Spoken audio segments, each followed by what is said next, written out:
Hello everyone! You might think you know comics, but here are 13 facts you might not know about everyone's favorite super teen from Krypton, Supergirl.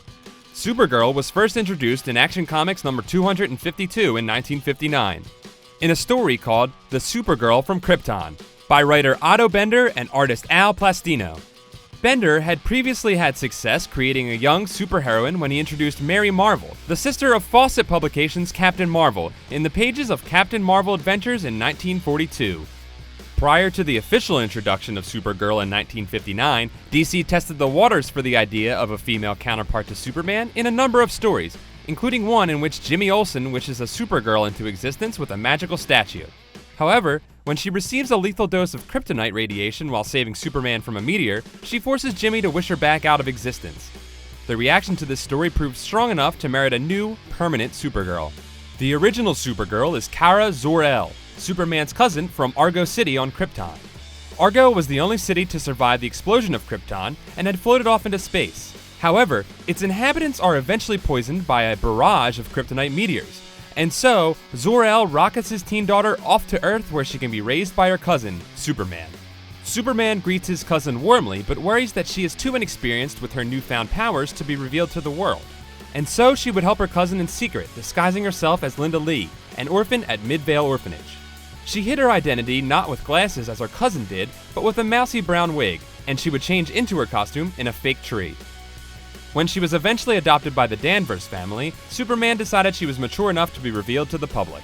Among her other heroic exploits, Supergirl was a member of the Legion of Superheroes, a club of superpowered teens from the 30th century.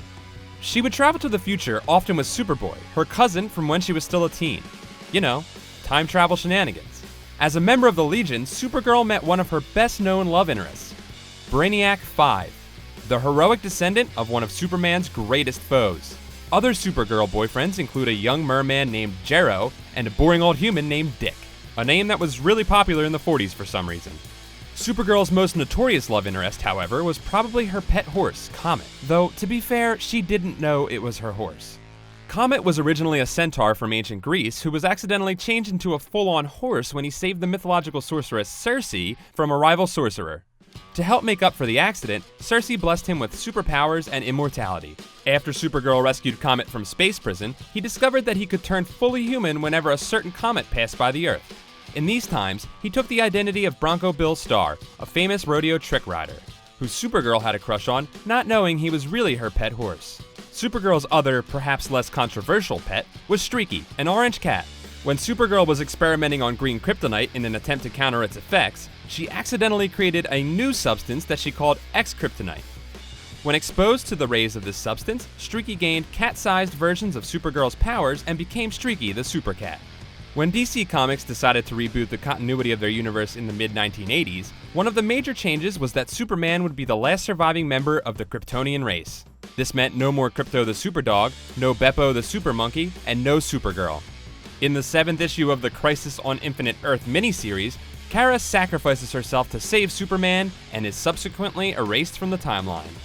After Crisis, a new Supergirl was introduced who was not Superman's cousin, but was instead a being called Matrix, an artificial life form made from protoplasm by an alternate universe Lex Luthor.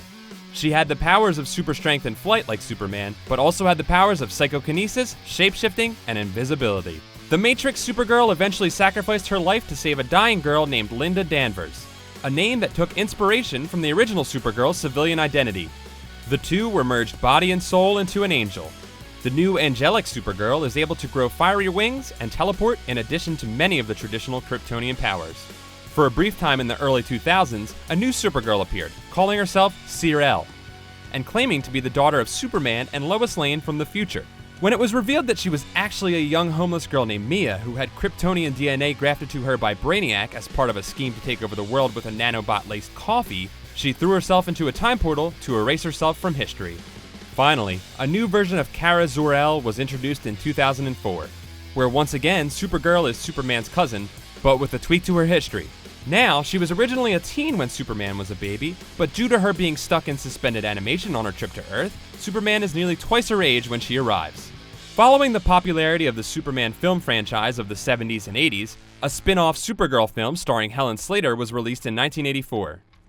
In the movie, Supergirl has to help a man named Zoltar, played by Peter O'Toole, recover an immensely powerful MacGuffin called the Omegahedron from a witch played by Faye Dunaway.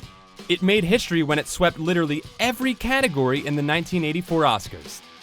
Not really, that's a lie. That's made up, we made that part up. That's it for this episode of You Think You Know Comics.